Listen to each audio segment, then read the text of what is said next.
Hari Om. Good evening. A very warm welcome to all of you. Please come.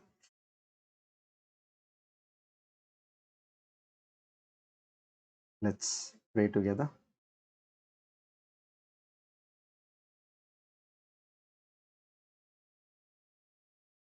Divine souls coming together and praying together is a great thing in itself.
Asato ma sadgamaya tamaso ma jyotirgamaya mrityorma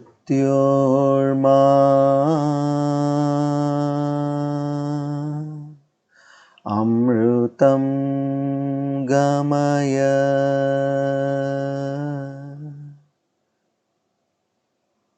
sahana vavatu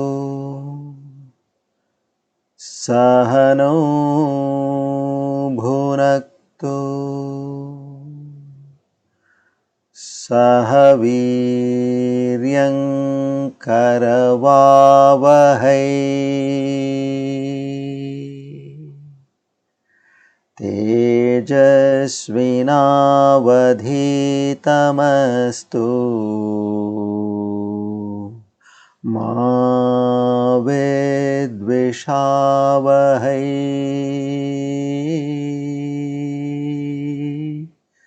Om Shanti Shanti Shanti.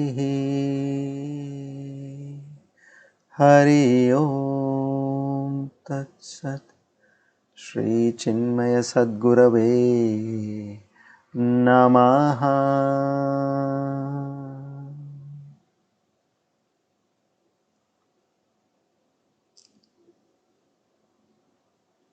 O Lord, the Almighty, the Omniscient, the Omnipotent, who also has the divine names Vyaktarupaha Sahasrajita. To such a divine Lord, together we offer our humble salutations, filled with bhakti, faith and prapatti. We seek your grace, your mercy, your blessings, your love, your compassion, your forgiveness. Please bless us with the divine qualities of Shraddha, Bhakti, Jnana, Vairagya, Prapatti and Mumukshu. Only and only to understand thy true nature, to have that first-hand experience, aparokshanubhuti of the divine self. We beseech in you that at the end of our lives we reach thy holy feet. Om Tat Sat. Good evening once again to all of you.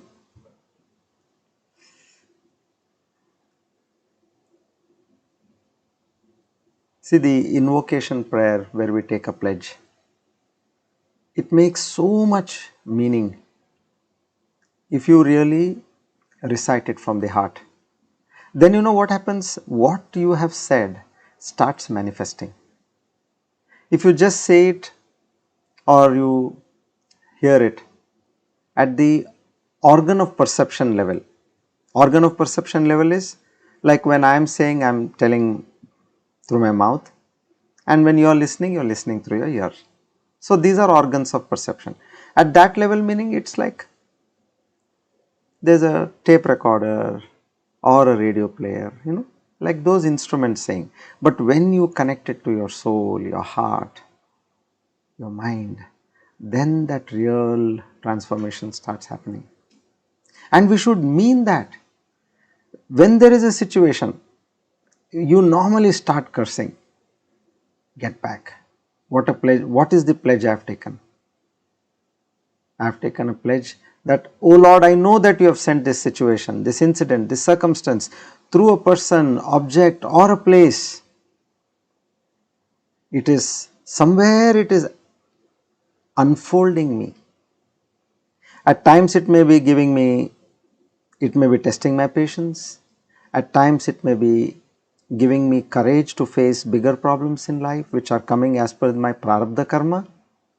Or at times it is giving me that right amount of detachment. Why am I unnecessarily stuck to this world? As Swami Vivekananda said, kick the world before the world kicks you. The world is going to kick you one day or the other. Haven't we seen the fate of elderly people who are not in a position to do anything, how they are dumped in one corner? We all have seen this, right from our childhood we are seeing this. So what is the meaning of the world kicking you? That is what? You are dumped in one corner. And when we know that this is the fact of life, then why don't we make changes? Why don't we come to a situation where we maintain our health and we maintain our mental posture with the right attitude to everybody, and as far as possible you engage in the divine activities where you know that you can all the time be immersed in the presence of the Almighty. So these are all the tools. So in this way, every situation you have to reinforce that confidence in yourself. And if you are somewhere you have gone off track, bring yourself back. Tell your mind, remember, make it understand that this is what you have said and you have to live by what you have said. Then you know what happens. Then it comes to all as a natural experience. Eventually we have to experience what we have learnt. Otherwise it becomes just a bookish knowledge. Okay. Now we move forward. So Lord Krishna in verse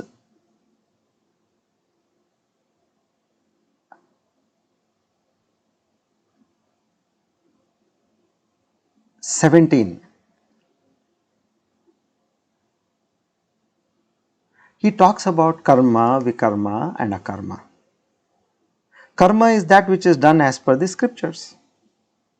All that which has the right things which one needs to do in life. Ordained by law, as we say, here it is ordained by the Creator. Karma, akarma. Akarma is that which is against the scriptures, not as per the rules of the Creator. And then he talks of a vikarma, which is a much higher level of action to a jeeva. Now in verse 18, Karmanya karmaya pashet akarmani cha karmaya. He says, the one who sees action in inaction and inaction in action. Now these are paradoxical statements.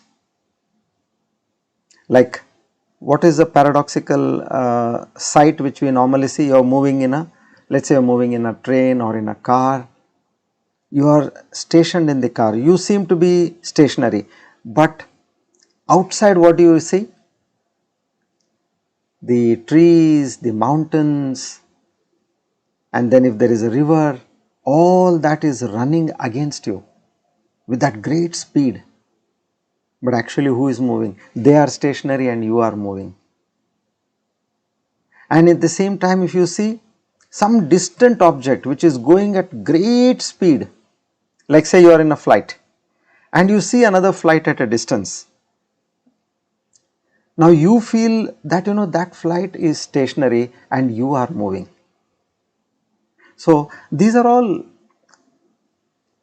paradoxical. So here what Lord Krishna says is, in simple term, he says, you may be doing many things in your life, but when you are doing so many things in life, always have that understanding that you are not the doer.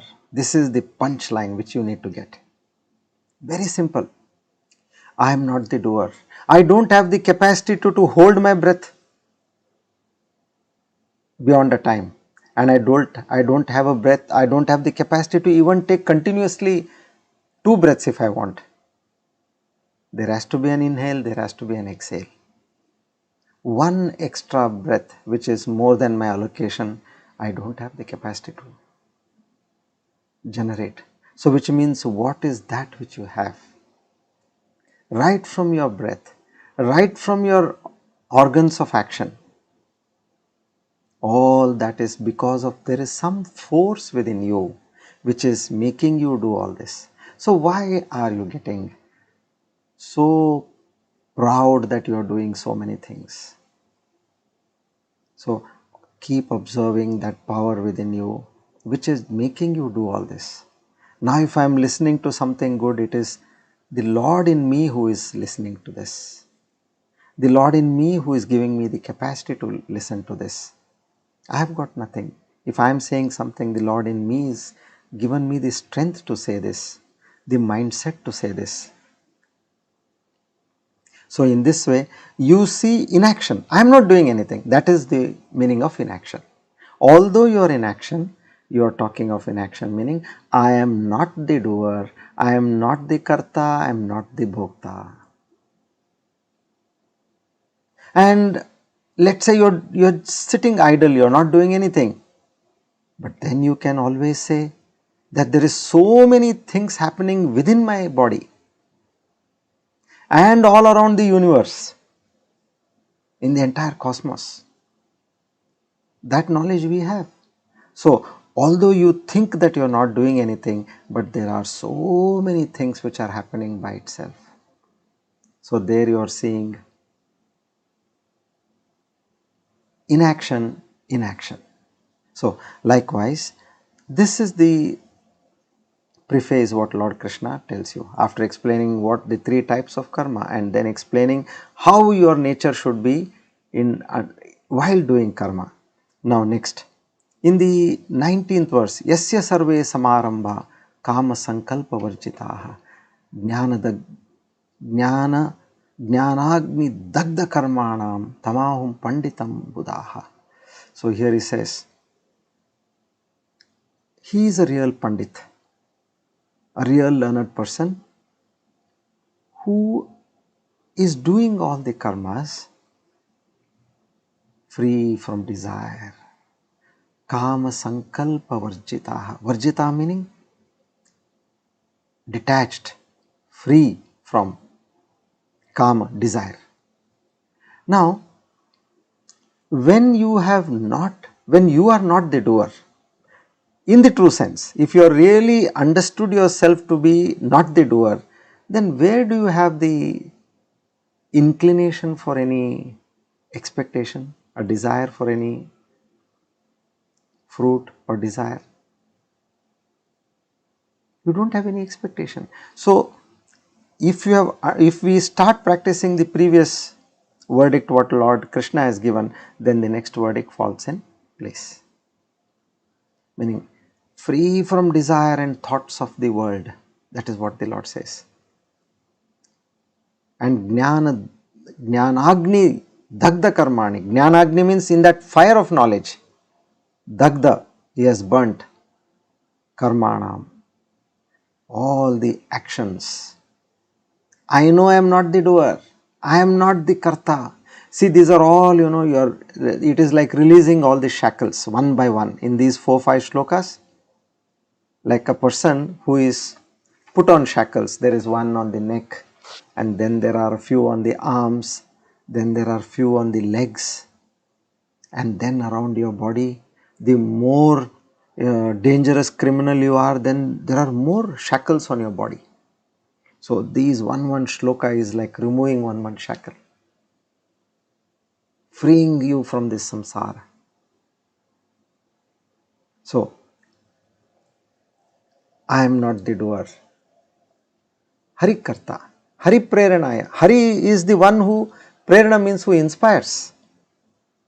And he is the Karta. How is he Karta? He being in me, he is making all the organs of action and the sense organs get into action, and he is the doer. And when Lord is the doer, why should I even have a thought or a desire for anything?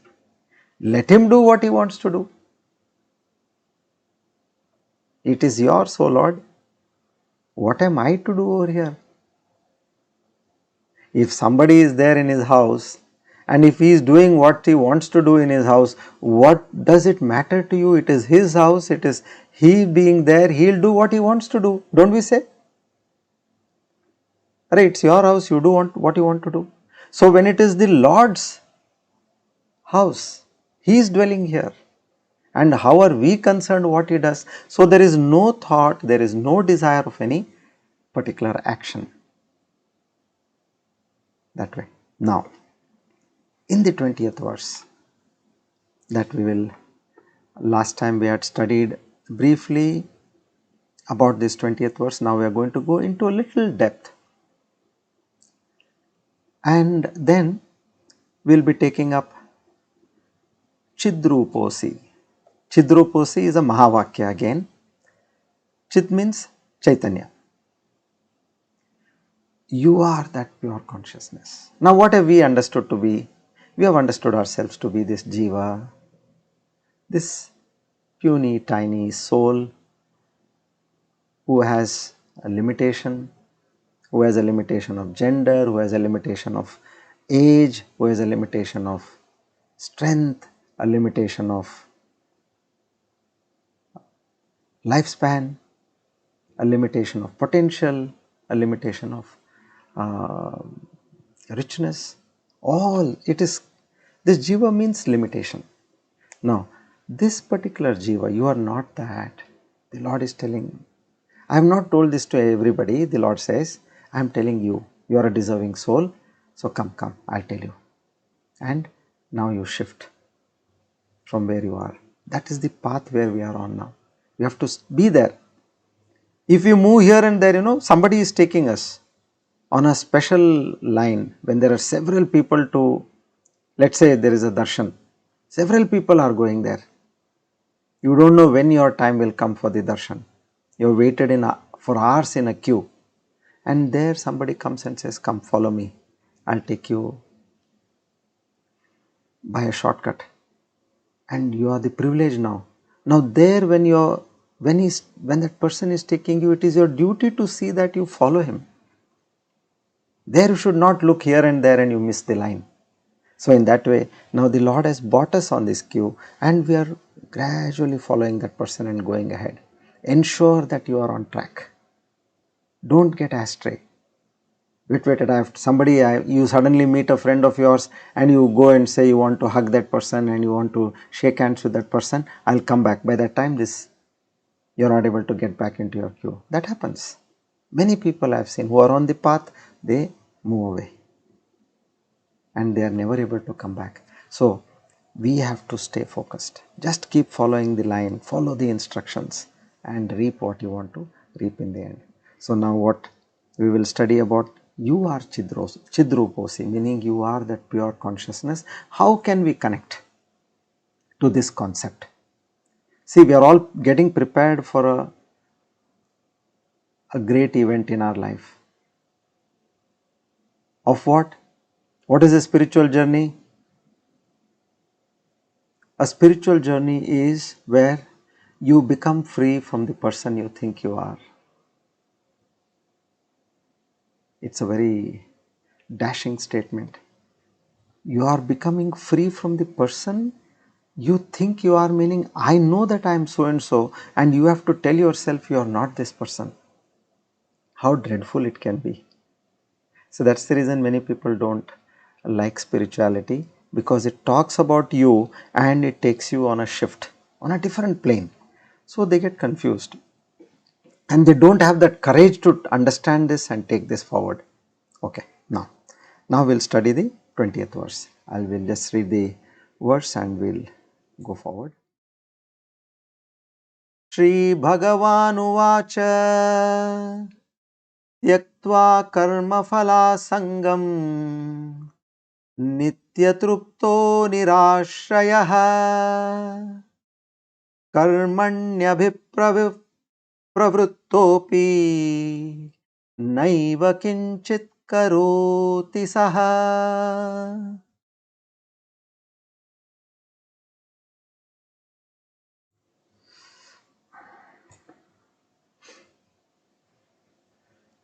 Now, the direct translation, such a person, because now it is, we are talking about a jeeva, renouncing the attachment for action and its fruits. Such a person who is ever contented without any refuge, he does not do anything even though he is engaged in action. Tyaktva karma phala sangam, ever contented, giving up the attachment for action, and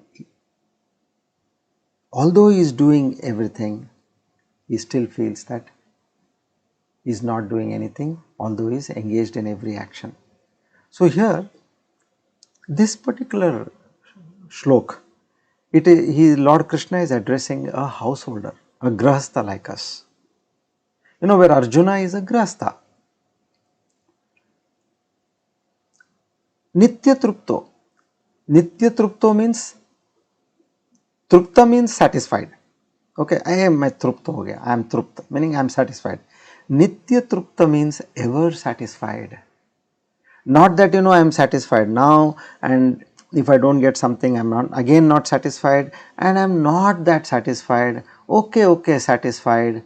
No, there is only one degree of satisfaction, ever satisfied, ever, not never, ever.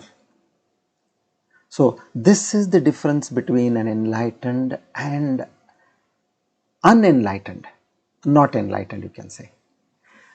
A not enlightened or unenlightened is what? He is never satisfied.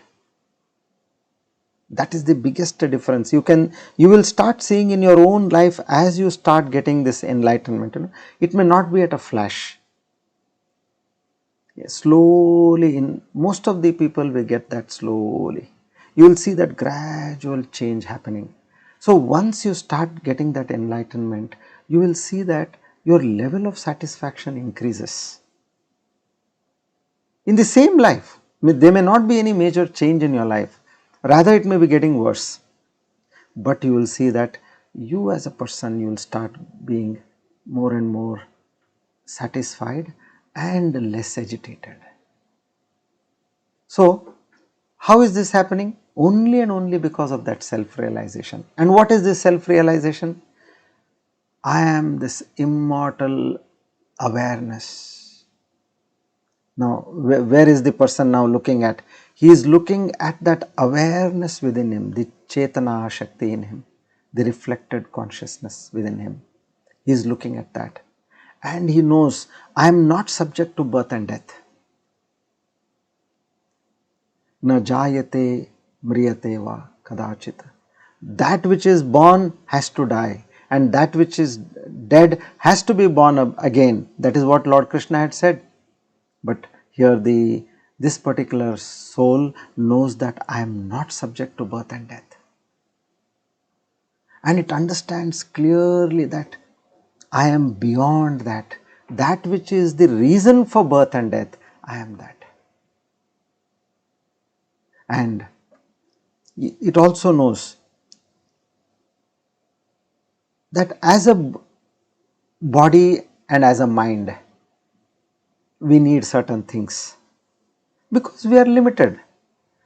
And when you are limited, like you have hunger, you have sleep, you have desires, you have aspirations, all this. When you are limited, you have all that.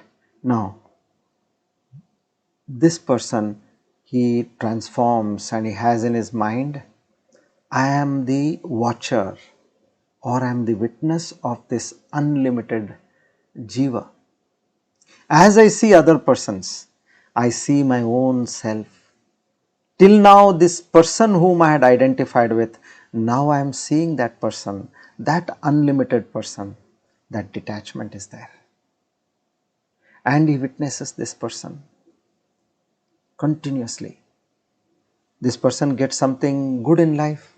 He says, wow, this jiva had done some punya, it has got good, it is experiencing joy now, happiness. And after a while, this jiva gets some sadness. This jiva had some papa, so it is experiencing sadness. But that sakshi, that witness, now this enlightened person who is in that state of witness, he knows that I am unlimited. I have no boundaries of time nor space nor object. So, in this way, this sakshi, this jiva in that sakshi bhava, it completely frees itself from the jiva bhava and it is stationed itself in the awareness. That state of that jivan mukta. Jivan mukta means freeing from this person whom you think you are. Earlier I thought, but now I know that I am not that person. I am the sakshi to that person. And it knows that this world can add him or her nothing. And it cannot also subtract. I am always the same, nitya trupta, ever satisfied. There is no hankering for anything, ever satisfied. Where there is unenlightenment, there you are in that jiva bhava. So that limited nature falls in place, and in that limited nature, because of ignorance, avidya, you have kama, a desire, and that desire prompts you to get into karma, which is action. And where are you looking into to attain your desires, satisfy your desires? You are looking for the fulfillment in the outer world. All your senses, they are all looking in the world outside for fulfillment in one way or the other. The eyes want something, the ears want something, the tongue wants something, the skin wants something,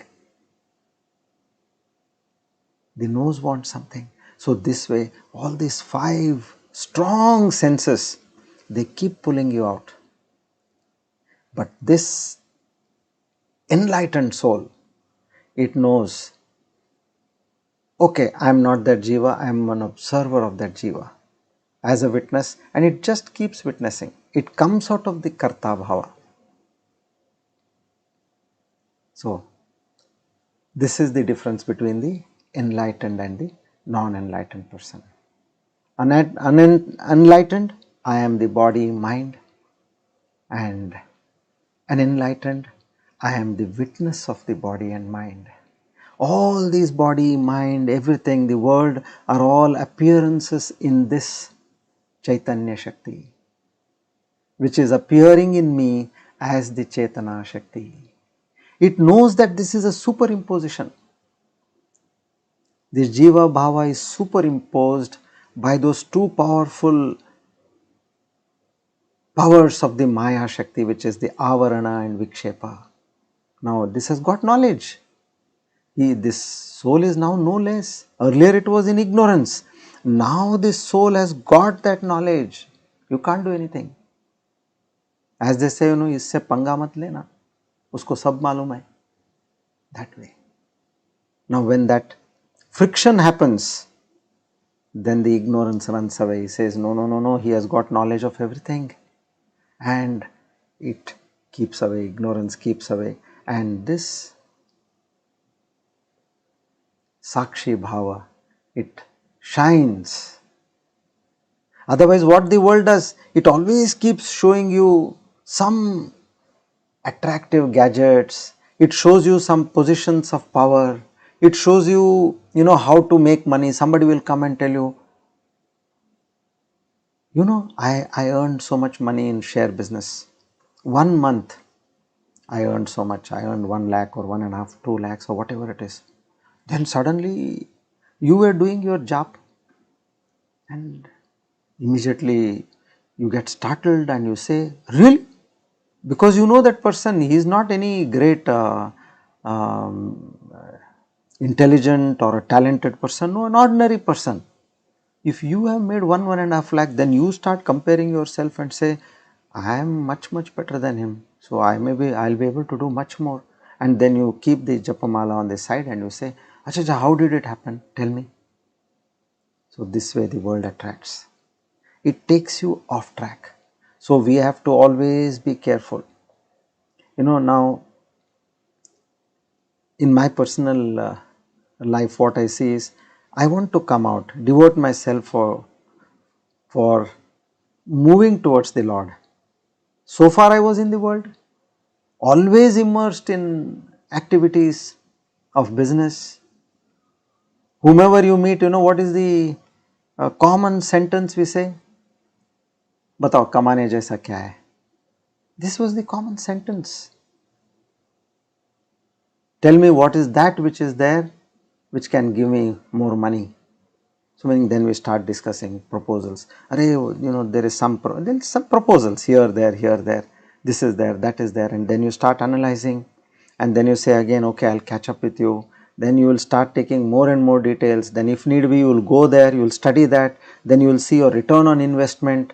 Where are you now? You have gone entangled in that proposal. And then you invest your money and then you get stuck, things don't work the way it has to work. Then again you start unwinding yourself, and that's another major fight. So we have to be careful not to get entangled. Once you have slowly come out, be there. Have that fulfillment in your life. Yes, there are commitments which to entangle yourself, it may take time. Take your time, but don't get into further entanglements. Our only job has to be to come out of the entanglements. So this karma, which will be there always, so which will take you into this samsara. But a person who has got that knowledge, who is on the path of enlightenment, he is nitya, ever satisfied. Because of what? That self-knowledge what he has got. He has understood what his true self is. And by that nitya, nirashraya. Nirashraya means he does not depend on anybody else. He does not have to take refuge in anything. Because he knows that the happiness, what a person has to get, we all work for happiness eventually. And where is that happiness? He knows that happiness is within me. Ramana Maharshi says, he said very beautifully, happiness is your nature. As we say, Satchid Ananda. Ananda is your nature, happiness is your nature. It is also not wrong to desire it. It is not wrong to desire for happiness. But then he says, it is wrong seeking it outside when it is inside. See, so beautifully said. Happiness is your nature and it is not wrong desiring it, but what is wrong is you are seeking that happiness outside when it is inside. And who is misguiding you? Your own sense objects, your own mind, your own organs of action. They take you to the world because you don't have a guide. You don't know what is the truth. So, this way, one who is nirashraya, he does not depend on anything else. He has that feeling, I am not dependent on, if people come, well and good, but if people don't come, that's also well and good. Sometimes, when you are a common person, he will want people to be around him, people to praise him, people to talk good things about him. But here, why is that? Because he wants that dose of goodness to come and he is expecting it from other people outside. But here this nirashraya, he is not at all bothered. Nobody is there, also fine. If anybody is there, also fine. So there was in these Himalayas, these yogis, they are staying in those high altitudes, and during the summers, what they normally see pilgrims. And sometimes pilgrims come with their children and these children are playing with this Baba. There was one a great sage who had a long beard, and these children used to come and they used to play with his beard, and it was all laughter and running around the ashram, good time. So one junior sadhaka, junior monk, he asked this Swami, now I understand you are having such a good time with all these kids playing around you. I can see you rolling in laughter and I understand you are so happy. But now what happens when it starts snowing? And snow meaning over there, it is like knee deep snow. That much is the kind of a weather over there. So he says, what happens at that time where completely you will see that there is nobody? So that time this Swami was saying, yeah, I know that. We are about 15 people staying here. We are all about 15-20 monks, he was saying. Meaning they are staying in different huts at a distance. And what they do is, how they are connected to each other. They don't meet up every day. So each one is doing his own sadhana, staying in his own hut, and in the morning and in the night they have a torch. Each one starts flashing their torch to say, yes, I am good, I am okay. And once in a while in a week they just meet up together, have some tea and talk about a few things, and again they go back to their life. Now this Swamiji says, he was, in fact, they say he was a Punjabi Swami, and he answered in Hindi. He says, when the junior Swami asked him that what is your life when nobody is here, he says, ab maje mein hu, tab aur maje mein rahunga. Meaning, now I am happy, but then when nobody is there, I will be more happy. See, this is the attitude. Nirashraya. They are not at all bothered about happiness from anybody else. No person, no object, no situation can give them happiness, because happiness is within and they have got the knowledge how to tap that happiness. Now we are all very close to that now. As we learn these techniques, now these techniques are nothing but how to tap that great mine of happiness what we have got within.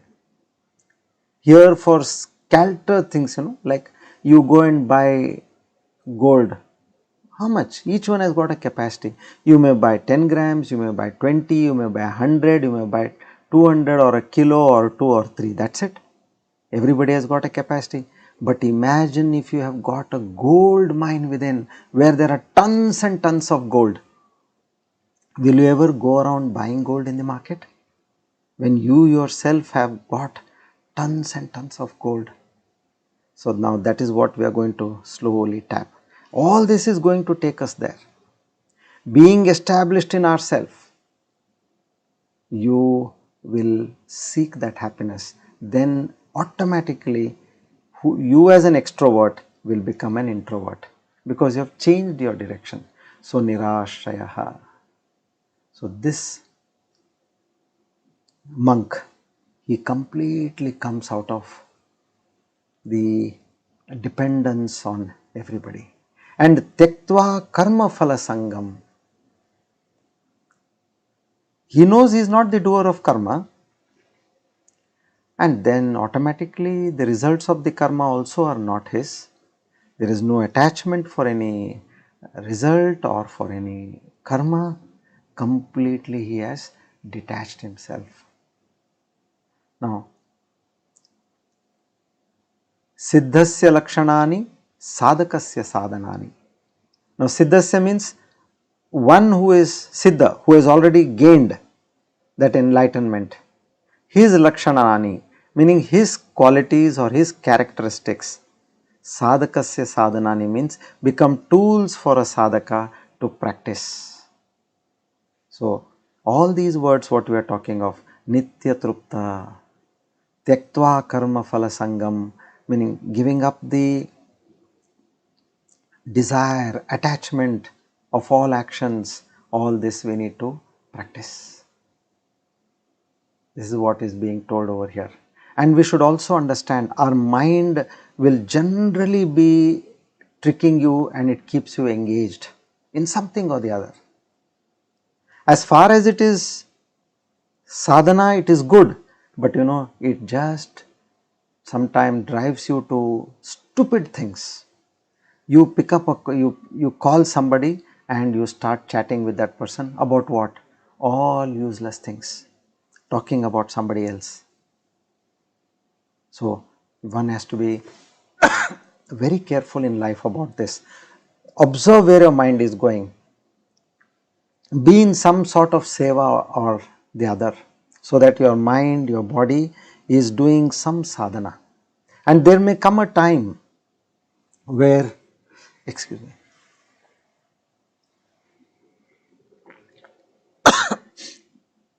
there may come a time where you are not able to do seva. Your physical abilities have gone down, your mental abilities have gone down. So then what one should be is, we should develop a habit of reading.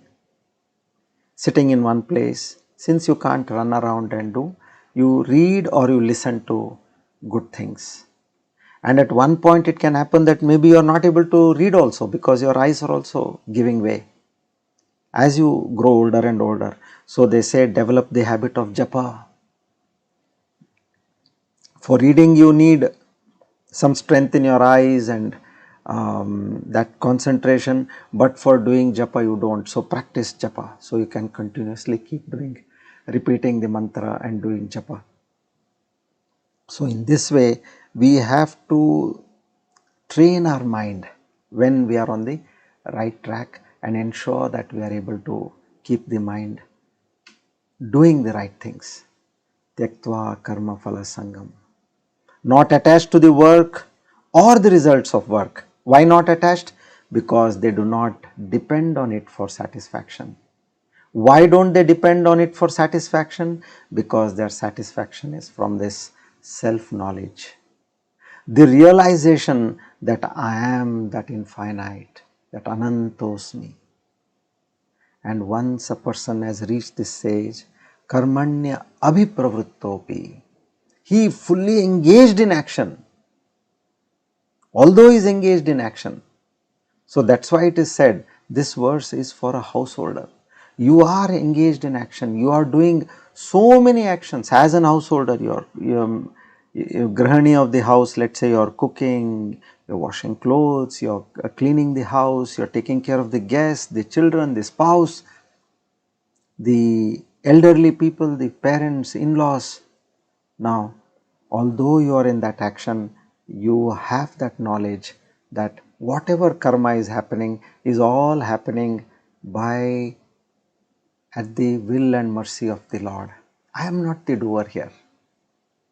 So somebody can continue doing their household work. If somebody is a teacher, they are going to a school or to a college and teaching, they keep doing that. But with this knowledge, I am not the doer. If somebody is doing business, they go on business trips, and every time they keep that at the back of their mind, that I am not preparing for this speech or preparing for this meeting or preparing for this proposal. If somebody is a doctor, he treats patients with that same attitude. Now if here Arjuna is a warrior and a prince, so he also has to continue. Lord Krishna says, you continue what you are doing, but have this at the back of your mind. So as a Grahasta, once you are enlightened, be in your humble, keep doing your humble occupations, have that flare of seva in your life, how you could benefit others. Always don't be on the receiving side. Think of what you can do to give. Somewhere think of that. Just don't keep taking. You have the capacity to give. Keep contributing to others. Karmane abhipravrittopi. Naiva kinchit karoti saha. Say I do not do anything. It is that pure consciousness within me that is making everything happen in this life.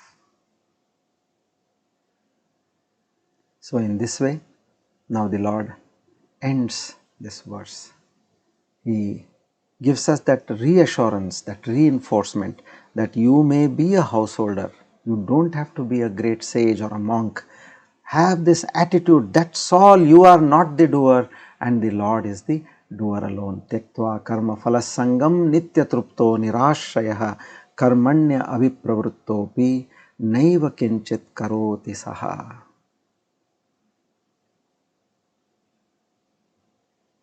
So we all are blessed to listen to such statements by Lord Krishna and have that confidence that yes, I don't have to change my track. I don't have to go on some other fold of life to achieve enlightenment. Being where I am, I also can be a muni, a yogi, a saint, a rishi. It is all that change in the mindset, not the change in the place or the change of your attire or the change of your company. No, be where you are, behave the way you are, but have that change in that attitude. Just change that attitude, have that Lord in your mind all the time. You are the doer, you are the doer. From where? That I am the doer. You say, oh Lord, you are the doer. Naham karta, hari karta. That way. Now, come, let's study the Chidruposi, that I am not the person whom I thought I was, but I am that pure consciousness. Now, this is again something very deep. What you can do is, if you feel that by closing your eyes you can get a more grasp of this, I would suggest do that, because this is something which needs your 100% attention. What we are saying, you are not who you are, but you are somebody else. And what is that somebody else? So the word Chidruposi means you are consciousness. So now this very statement, you are consciousness, meaning I am consciousness. You have to keep telling yourself, I am consciousness. So which automatically means that you are not this body and mind. Now, in a scientific analysis, let's try to understand this. See, each one of us, we all have experiences in life. Do we need to do some great research or study to understand whether we have an experience or not in life? Life is nothing but a series of experiences. Right from the morning you have got up, you have got experience A, then after that B, then C, D, E, F, and varied experiences you have got. So, what is the definition of an experience? Now you ate something, you had an experience of eating that, and you felt really good, and you said, I say gulab jamun मैं कभी नहीं खाया था. I had never had such a taste of a great gulab jamun. Okay, now how did you say that? Because it was an experience. So now what is experience? If somebody comes and scolds you, says something abrupt about you, which you cannot listen to, and suddenly what was your experience? You became sad, you became disgusted, you got frustrated. Now this is your experience. Now how does an experience happen? Consciousness plus object, that is called an experience. As simple as this. When there is an experience, when there is a consciousness, and along with the consciousness there is an object. So without an object you will not have an experience. You have to have an object to have an experience in life. So this is what is being told over here, which we need to understand carefully. We'll go slowly in stages and we'll understand. Okay. Now, in an experience, if you see, like say Triputi, what we call, there is an experience which is known as say Bhojan. Okay, Bhojan is the experience. There is something which is experienced, that is called as a Bhojya, and something which is experiencing, that is known as a Bhokta. Bhokta is the person. Now I am eating, okay, I become the Bhokta. What is Bhojya? Bhojya is that which I am eating. There is a sweet dish in front of me, that which is experienced, that becomes a Bhojya, and the process of that entire experience becomes Bhojan. Consciousness plus object. Now this is another version of this consciousness plus object. What happens? It finally brings into a stage of experience. So in every experience there is nothing but consciousness plus an object. So in Sanskrit what we call Chit Jada, means Chit means consciousness, awareness, and Jada means where there is an object to that consciousness. Like anything other than consciousness are what? Your mind, your senses, your body, this entire world of objects, Maya, all this is Jada. So when consciousness comes in touch with an object, you immediately have an experience. For example, whenever you hear something, so that piece of music, it came in contact with your consciousness and you had an experience. Now that experience may be good, bad, ugly, likable, non-likable, whatever it is.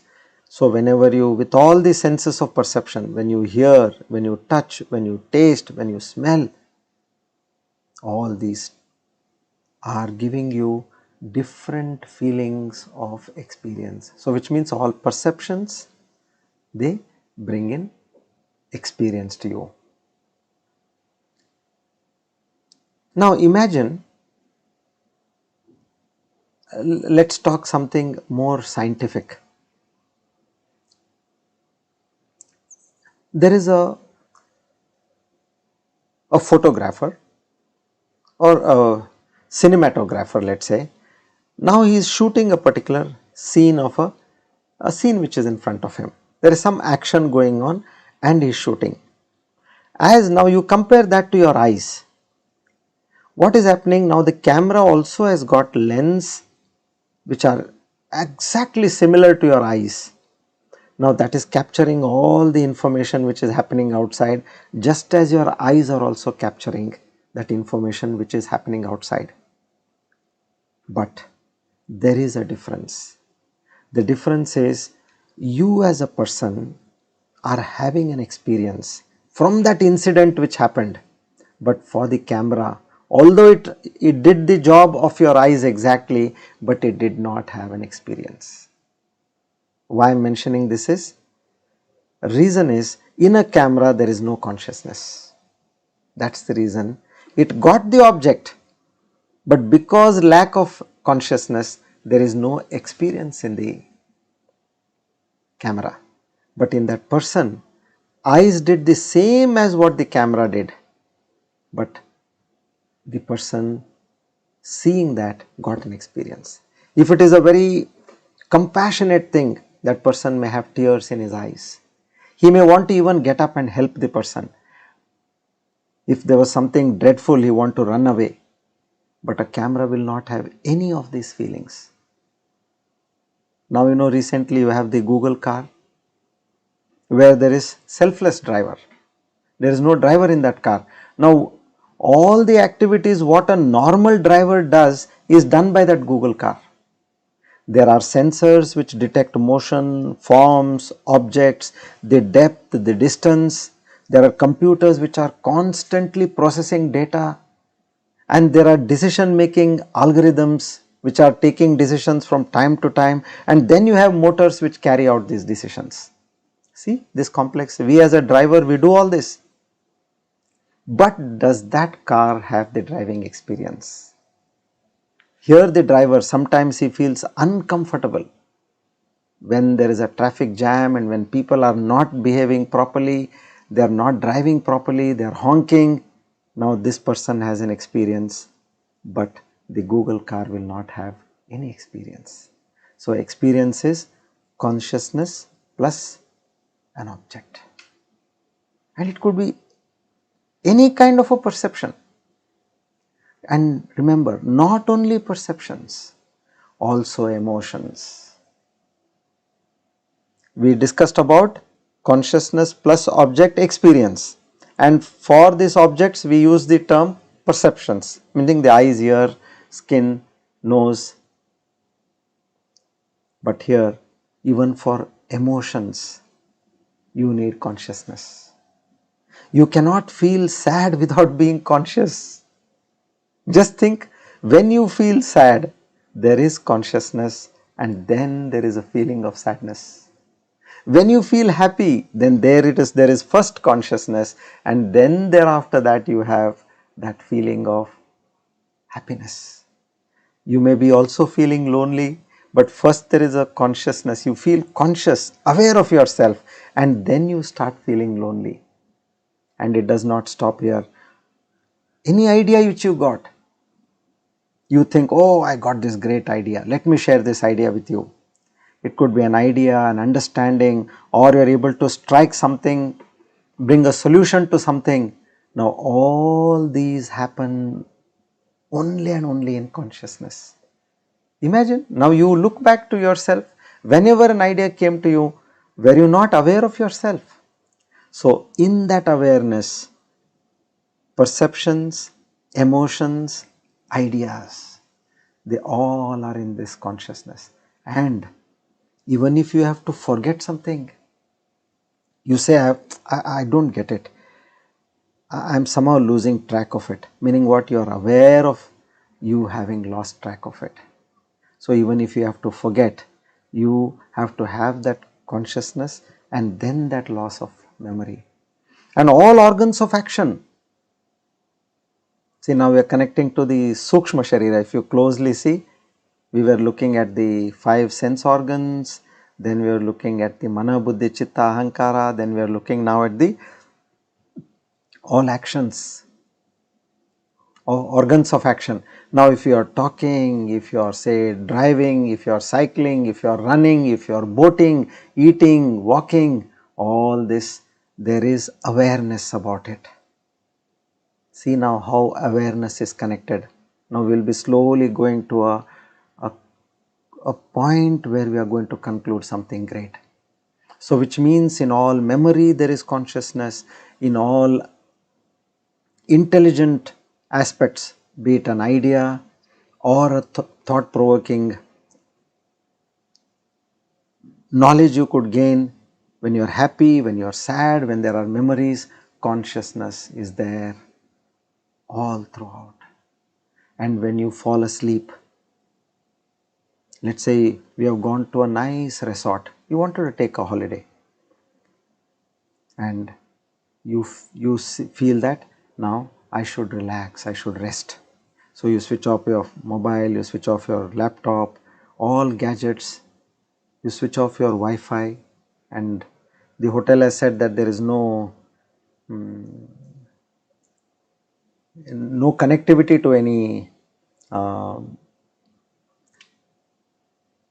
mobile data. So then you are free from that also. Now you are sleeping in your room. So when you are sleeping in your room, what happens? Although you reach a state where there is no memories, there is no action, there is no perception, you are in that deep sleep, but there also you are aware of that deep sleep. So these are that consciousness continues.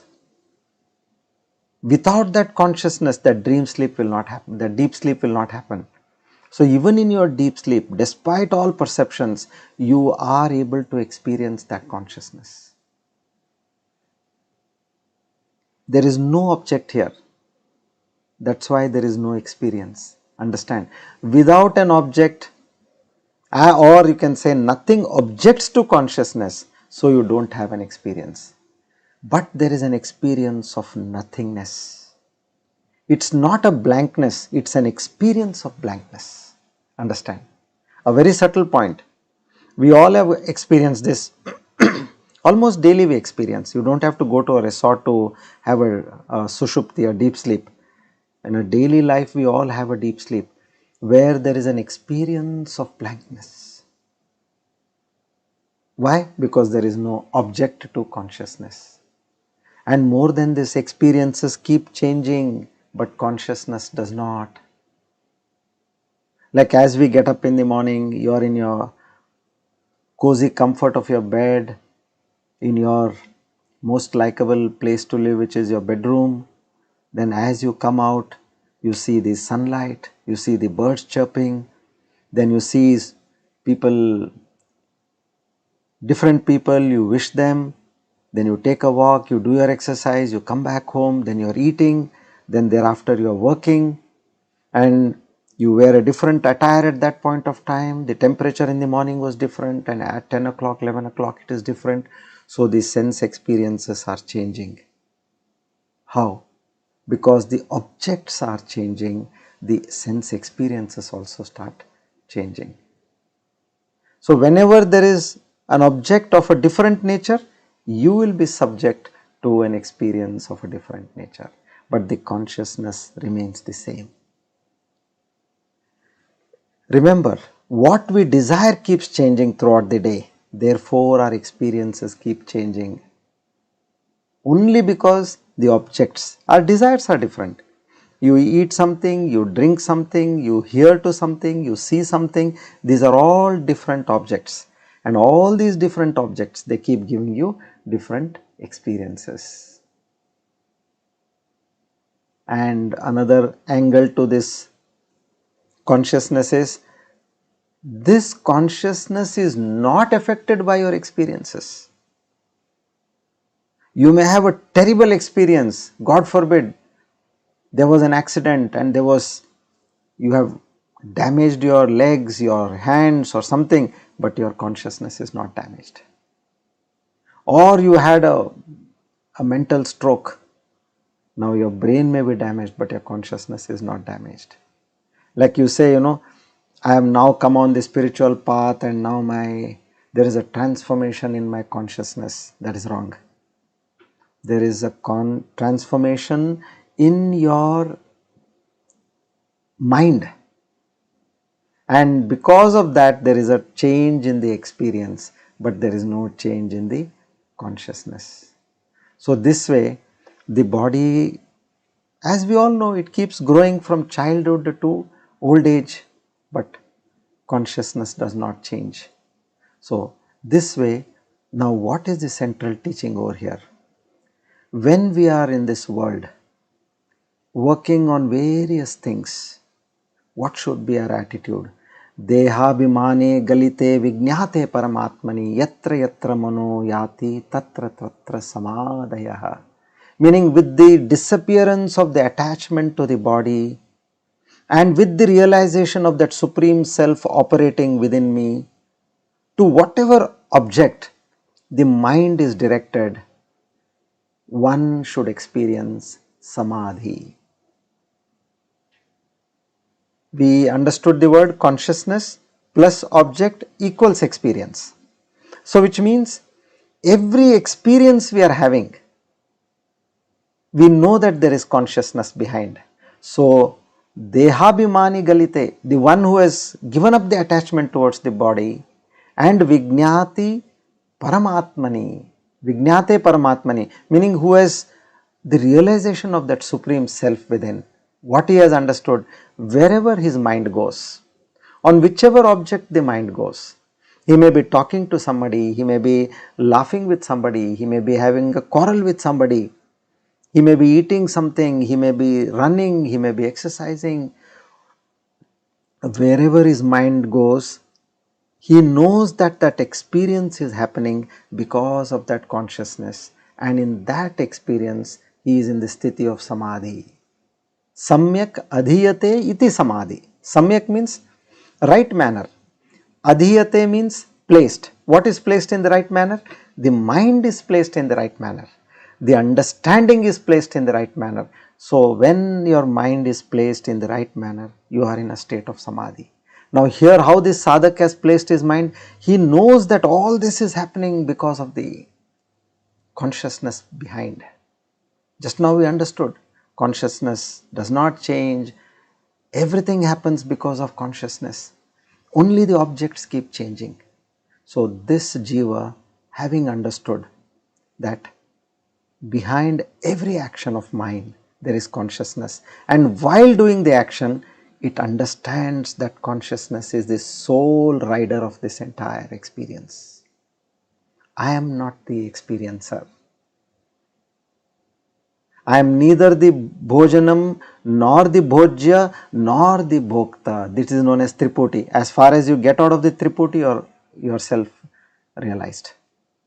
As far as you are within these three, then you are stuck in samsara. So he becomes an akarta, a non-doer. Who is doing? This body and mind which is created by the Prakriti. And who is the person behind this Prakriti? Is that Purusha within, that Chaitanya Shakti. As per Sankhya it is Purusha. As per Advaita it is the Chaitanya Shakti. That's all, the change in words, but otherwise it means the same. Because these are all philosophies, different philosophies. So this person, Jiva, has understood, and he stays in that clear knowledge of everything that is happening in my life is because of that consciousness. I am nobody over here. He has completely smashed that aham bhava. Ya eva tasya nirakarta. Bhagavan Shankaracharya says, the one who doubts, how can I be the Atma? How can I be that consciousness? Now when we have studied so much, that maybe one may not act with so much of rage and ask such a question. Even that slight doubt which comes, how can I be the Atma? So there Shankaracharya, Bhagavan Shankaracharya says it is that Atma of that very person without which that consciousness you would not have been aware of the doubt also. And he gives a beautiful example for this. Like say if a cloud is covering the sun, so that cloud which is covering the sun is also revealed by the same sunlight. So that doubt which is coming in you is also revealed by that consciousness. Otherwise, you cannot even get a doubt. As you get an idea, consciousness plus idea is an experience. So, here consciousness plus that doubt is again an experience.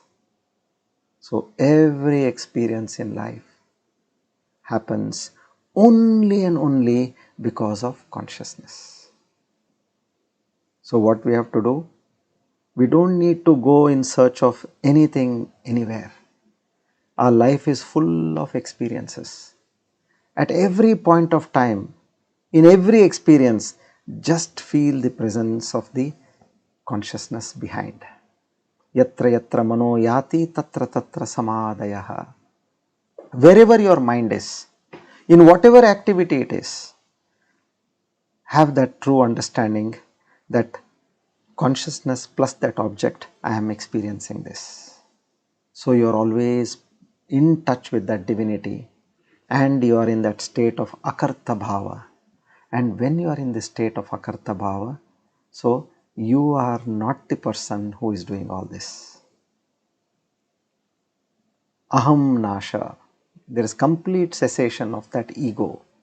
I, the doer. It is in complete cessation. Shri Krishna Arpanamastu. Om Tat Sat. I hope this was not too heavy for all of you, but I tried my best to explain in whatever way I could. Thank you. Now let's get some the nectar of the divine names.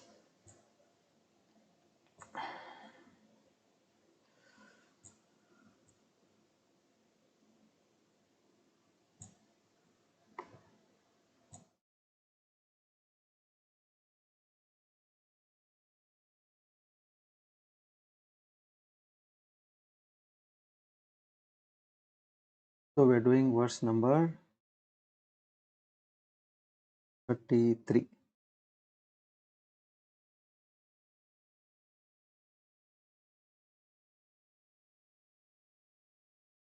युगादिकृद्युगावर्तो नैकमायो महाशनः अदृश्यो व्यक्तरूपश्च सहस्रजिदनन्तजित् 305 Vyaktarupah. He who has a form clearly perceptible to the meditator in his meditation.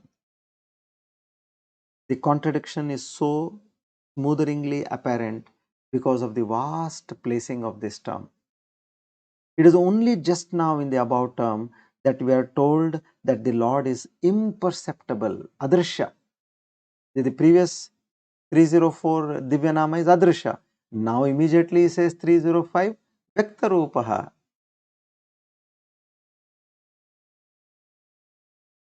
And the very following term declares that he is perceptible.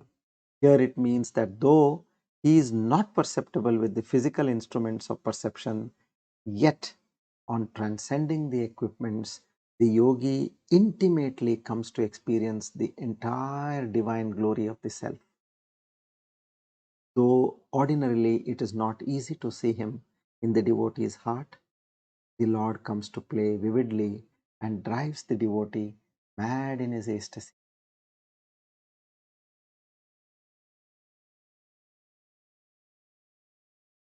306 Sahasrajita, one who vanquishes thousands. In all the Puranas everywhere, it is found that the incarnations manifest to destroy the diabolically fallen Rakshasas who approach the good in endless hordes to annihilate them. One who conquers over these diabolical forces is Lord Vishnu. Subjectively, the hosts of passions and lusts, greeds and jealousy, which invade the inner bosom and loot away the seeker's tranquility and peace, are all ultimately vanquished by this higher consciousness. And therefore, the self is indicated as the one who is ever victorious over all the hordes of our lower impulses. To such a divine Lord, we offer our humble salutation. and seek His grace, mercy. Om. Now let's read the Dhanvantari mantra 3 times.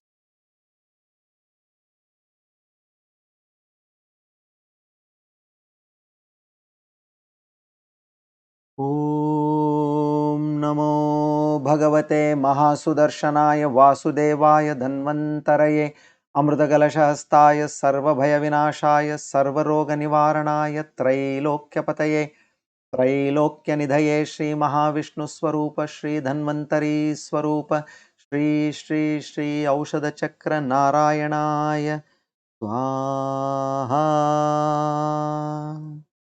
ओम नमो भगवते महासुदर्शनाय वासुदेवाय धन्वंतरये अमृतकलशास्ताय सर्वभयविनाशाय सर्वरोगनिवारणाय त्रैलोक्यपतये त्रैलोक्यनिधये श्री महाविष्णुस्वरूप श्री धन्वंतरी स्वरूप श्री श्री श्री औषधचक्र नारायणाय स्वाहा।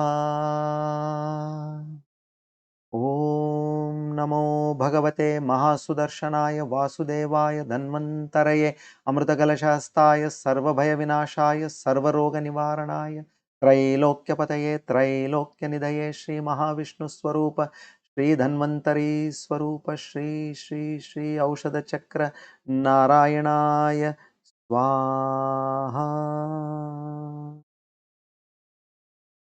To the bestower of health, Lord Dhanvantari, we offer our humble salutations and seek His grace and mercy to impart us good health till we reach the state of self-realization. Om Tat. Please let's do the Sakshatkara Siddhi Yoga Dhyana. All of you, please be comfortable wherever you all are seated. Come to a state of complete relaxation. Head, neck and spine in a straight line.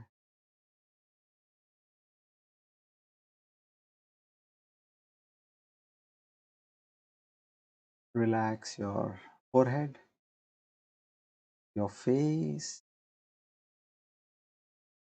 your neck, shoulders, your upper body, your waist, and your lower body.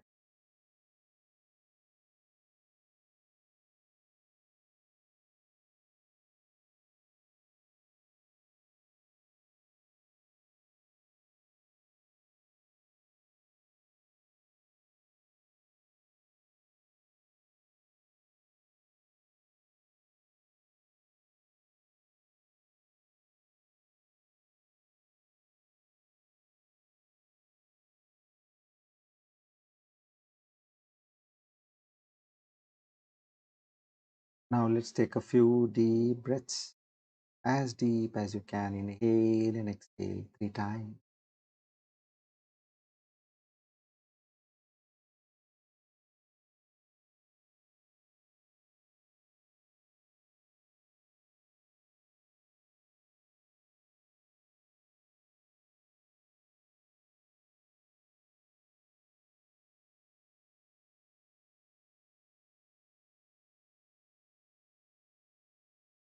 Now let's do Antarika Drishyana with Savikalpa Samadhi,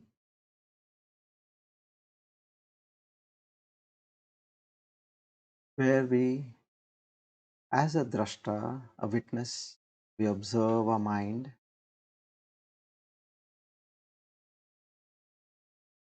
and we observe the thoughts in our mind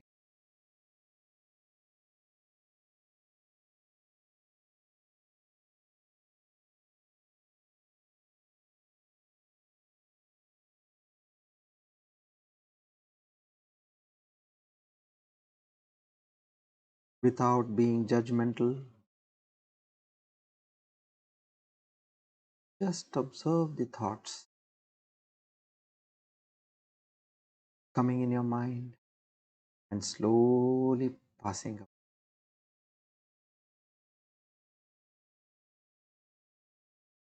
Since you paid no heed to the thoughts.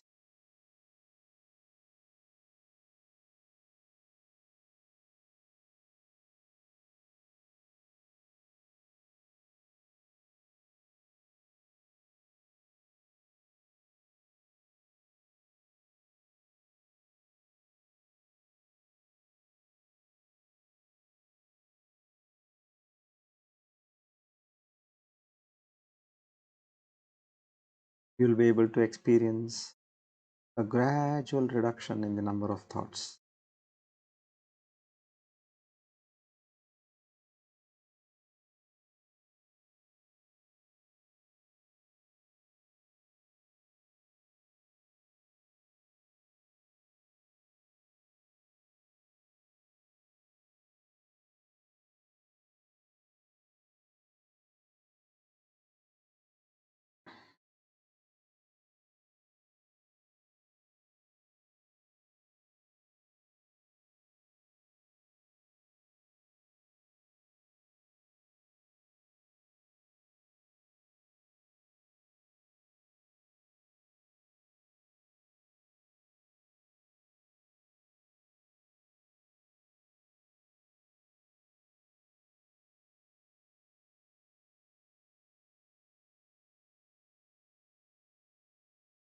Be in that state of a witness.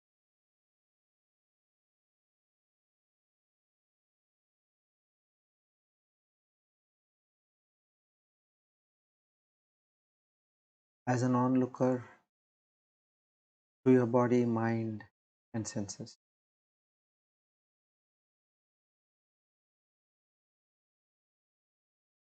Distance yourself.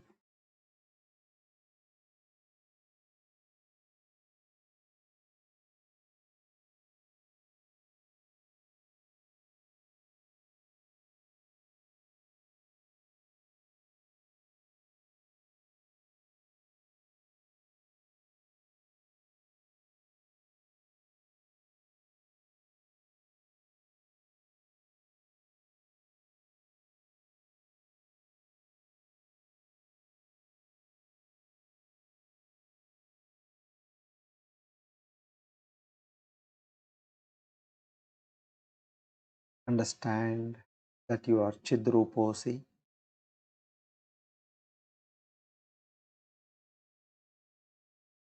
Your true nature is that consciousness.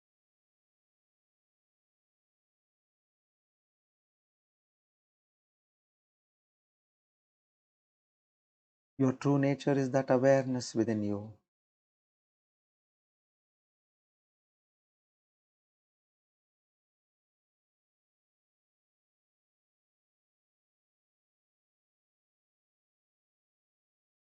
Which is that Chaitanya Shakti appearing as the Chaitanya Shakti, the reflected consciousness.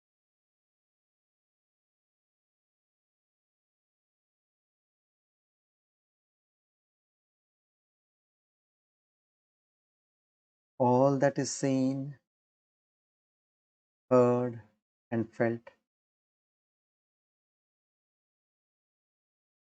the body, the mind, the senses, are all objects which are jada,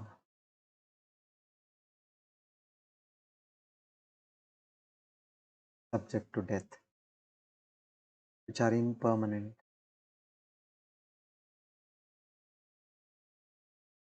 which do not have a life of its own.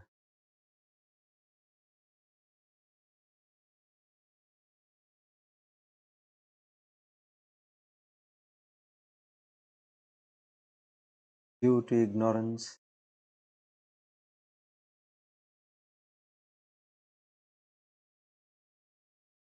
I had considered myself to be the body, mind, and senses.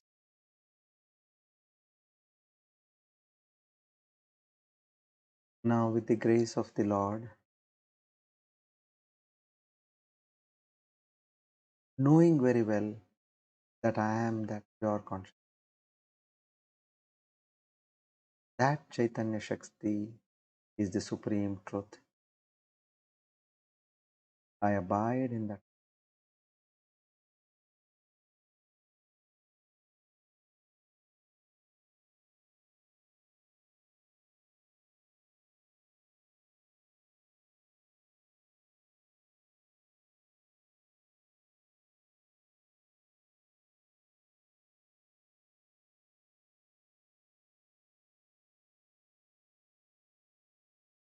Now bring your attention to the prana shakti at the tip of your nostril.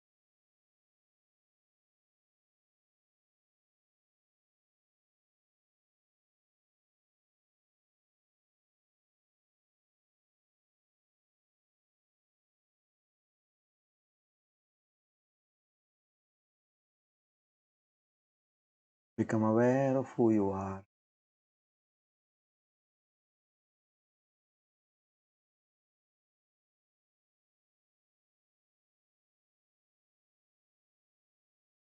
And in that awareness, know where your body and mind is seated.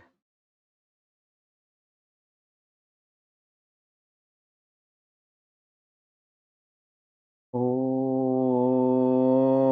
Purnamada Purnamidam Purnat Purnamudachyate Purnasya Purnamadaya Purnamevavashishyate.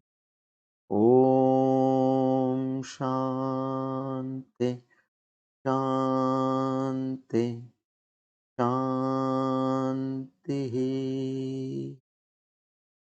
Hari Om Tat Sat. Shri Gurubhyo Namaha. Rub your palm, place them on your eye.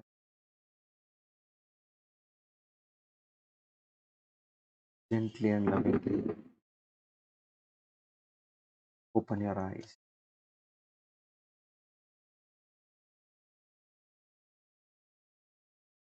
Together with obeisance, we offer today's Gita Gnana Yajna at the lotus feet of the Lord. Seek His grace, mercy, blessings. Naham karta hari preranaya hari pritya. Shri Krishna arpanamastu. Idam namama means this is not mine. You are the doer of everything. Every action is yours. This is not mine.